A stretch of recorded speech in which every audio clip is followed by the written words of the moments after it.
أعوذ بالله من الشيطان الرجيم.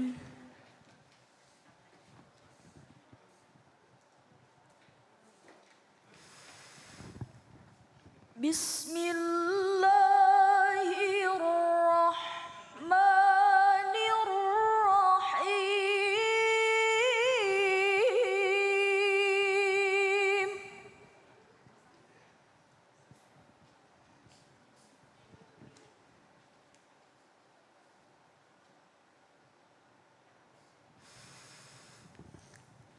من ذا الذي يقرض الله قرضا حسنا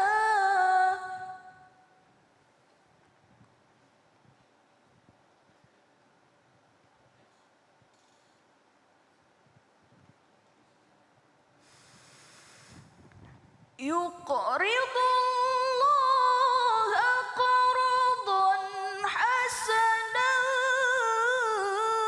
فيضاعفه له أضعافا كثيرة.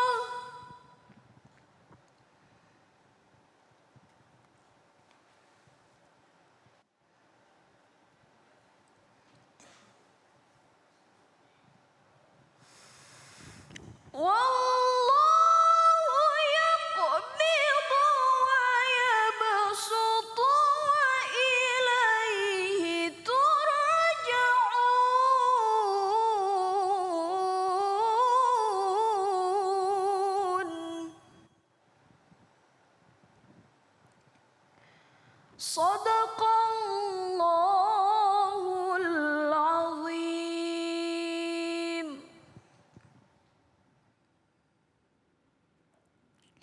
Maha benar Allah dengan segala firman-Nya, surah Al-Baqarah ayat 245, Nadia Hawashi. Baik, alhamdulillahirabbil saat ini kita sudah bersama guru kita yang dimuliakan oleh Allah Subhanahu wa taala, Al-Ustazah Syifa Nur Fadilah. Assalamualaikum Ustazah. Waalaikumsalam Mas Ali. Masya Allah ya, ini nikmat sebenarnya bahasan kita pada kesempatan kali ini. Dan Ali yakin banget pemirsa di rumah tuh banyak pengen tahu tentang urusan hutang piutang ya. Dan khususnya saat ini kita akan membahas tentang hutang puasa di bulan Ramadan. Silahkan Ustazah. Insyaallah, terima kasih Mas Ali Ya. atas waktunya. Balagul ula bikamali kasyafat duja bijamali hasunat jami'u hisali sallu alaihi wa ala alihi. A'udzu billahi minasyaitonir rajim. Bismillahirrahmanirrahim. Assalamualaikum warahmatullahi taala wabarakatuh. Waalaikumsalam warahmatullahi wabarakatuh. Alhamdulillah, alhamdulillah alladzi ja'alal ilma bitta'allumi wa arsala li ta'liminal anbiya. Wassalatu wassalamu ala asyrafil anam wa ala alihi wa ashabihil kiram. Rabbi israhli sadri wa yassirli amri wahlul uqdatam min lisani yafqahu qawli, amma ba'd. Alhamdulillah, yang saya hormati Mas Ali, mudah-mudahan sehat Amin semua. ya Allah, makasih. Ada Ajeng Kufi, ada Qoriah kita, Masya Allah, subhanallah. Iya, pemirsa Cahaya Hati iNews yang dimuliakan oleh Allah Subhanahu wa taala. Pembahasan kita pada sore hari ini menyangkut hutang puasa di bulan Ramadan. Ini karena kita sekarang lagi bulan Ramadan, otomatis pasti banyak yang galau. Aduh, ini udah mau selesai bulan Ramadan dan ternyata hutang puasa Ramadan saya yang sebelumnya itu belum terbayarkan. Sudah mau habis Ramadannya. Bulan ini berhutang lagi, apalagi khusus bagi para perempuan ya. Biasanya yang haid, nifas dan lain sebagainya. Jadi banyak yang bertanya-tanya, apakah hutang puasa di bulan Ramadan itu harus disegerakan? Tadi sudah dibahas mengenai perbedaan hutang dengan riba. Nah, kita berbicara mengenai hutang. Para pemirsa jamaah sekalian, hutang itu terbagi dua. Ada hutang kepada Allah, hablum minallah, ada hutang kepada manusia, hablum minannas. Kebanyakan utang kepada manusia itu pasti ada tata caranya. Ada yang bayarnya saya berangsur-angsur dulu ya, saya langsung cash ya, atau saya bayarnya itu disertai bunga, wallahu alam ya, itu hutang terhadap manusia. Tapi ada yang kedua, itu hutang kepada Allah Subhanahu wa taala. Ternyata hutang kita bukan hanya kepada manusia, tapi kepada Allah juga kita memiliki hutang. Termasuk salah satunya hutang berpuasa di bulan Ramadan. Bagaimana hutang berpuasa di bulan Ramadan yang harus dilakukan? Dalam hadis Rasulullah dikatakan at-ta'ani minallah. Ketenangan itu berasal dari Allah. Wal ajalatu minasyaiton, tergesa-gesa itu datangnya dari setan. Jadi kalau ada orang buru-buru mengerjakan sesuatu itu pasti dari setan datangnya. Pengen buru-buru ini, pengen menyelesaikan buru-buru ini. Tapi kata Rasulullah illa fi khamsin. Boleh kita terburu-buru kecuali dalam 5 perkara. Di antaranya menyegerakan mayit, membayar hutang ya. Bukan hanya hutang kepada manusia tapi juga hutang kepada Allah. Ada lagi menikahkan anak gadis. Jadi kalau ibu-ibu, bapak-bapak di rumah punya anak gadis, kira-kira sudah dewasa, sudah mampu untuk menikah, untuk menjaga kesuciannya silahkan langsung dinikahin. Belum ada calonnya ustazah katanya. Ya cari, calonnya cariin. Kalau laki-laki jangan diem aja. Karena jodoh itu kita nggak boleh tawakal, diem tiba-tiba datang nanti jodoh depan muka kita gitu ya. Nggak seperti itu. Jadi harus tawakal dulu, ikhtiar dulu, baru kita tawakal. Insya Allah Allah datangkan jodoh nanti. Ya. Jadi kalau sudah punya anak gadis, cukup usia matang, kemudian sudah ada ilmunya untuk menikah. Jadi orang menikah itu yang harus dipersiapkan pertama ilmu, selain mental ilmu. Ya, ada kitab Ukudul Lujain, Qurratul Uyun itu membahas semua tentang keilmuan dalam pernikahan seperti itu. Ya, nah salah satunya yang harus disegerakan adalah qada'uddain, membayar hutang. Hutang berpuasa di bulan Ramadan itu ada tata caranya membayarnya. Jadi tata cara yang harus dilakukan dibagi menjadi 3 bagian para pemirsa. Yang pertama adalah dengan cara qada', yang kedua dengan cara fidyah, dan yang ketiga dengan cara kafarah. Wah ternyata ada banyak ya. Bukan hanya kodok yang selama ini sering kita dengar cuman kodok fidyah. Tata caranya juga masih lupa-lupa gitu. Lalu bagaimana tata cara ketiganya? Yang pertama kodok. Kodok ini maknanya secara bahasa adalah memenuhi. Memenuhi, menunaikan. Secara istilah adalah fi'lul wajib ba'da waktihi dalam fiqih. Jadi qada itu adalah melaksanakan kewajiban setelah waktunya lewat. Jadi saya qada puasa. Puasanya Ramadan, dibayarnya habis Ramadan. Waktu Ramadannya kan udah lewat. Berarti dibayarnya ba'da Ramadan. Inilah yang disebut waktunya sudah lewat. Berbeda antara qadaan dengan adaan. Saya ingin mengajak para pemirsa untuk sama-sama kita belajar. Jadi qadaan itu melaksanakan kewajiban sudah lewat waktunya, dia hutang namanya. Dia laksanakan nanti setelah waktunya sudah lewat. Tapi yang kedua adaan. Adaan ini melaksanakan kewajiban fi waktihi pada waktunya. Makanya kalau kita sholat, usolli fardhu subhi raka'ataini mustaqbilal kiblati adaan lillahi ta'ala. Allahu akbar. Artinya apa? Sholat subuh kita sekarang. Masih ada waktunya, adaan lillahi ta'ala, tidak mengkodok sholatnya. Tapi kalau kita puasa, kita kodok nawaitu saumal ghadin an adai, kan harusnya an adai pada waktunya. Tapi kita ganti kodok Ramadan lillahi ta'ala, kodoan lillahi ta'ala, seperti itu. Jadi itu perbedaannya adaan dengan kodoan. Ya, kalau kodoan dikerjakan setelah waktunya, tapi kalau adaan pada waktunya. Lalu para pemirsa yang saya muliakan, saya yakin di rumah banyakan ibu-ibu jamaahnya nih, Masya Allah. Siapa saja orang yang berhak mengkodok puasanya? Yang pertama, orang yang berhak mengkodok puasanya adalah wanita-wanita yang haid, nifas, wiladah. Ya. Aisyah radhiyallahu an dalam hadis Rasulullah pernah mengatakan, kunna nahidu ala ahdi Rasulillah sallallahu alaihi wasallam fanu'maru biqada'is shaum. Dulu kami di zaman Rasul, kata Aisyah, kalau kami sedang haid di bulan puasa, maka kami fanu'maru biqada'is shaum, disuruh untuk mengkodok puasa kami. Jadi ini buat para wanita yang mungkin belum mengkodok puasanya atau lupa mengkodonya. Ini kan kebanyakan lupa Bang Ali.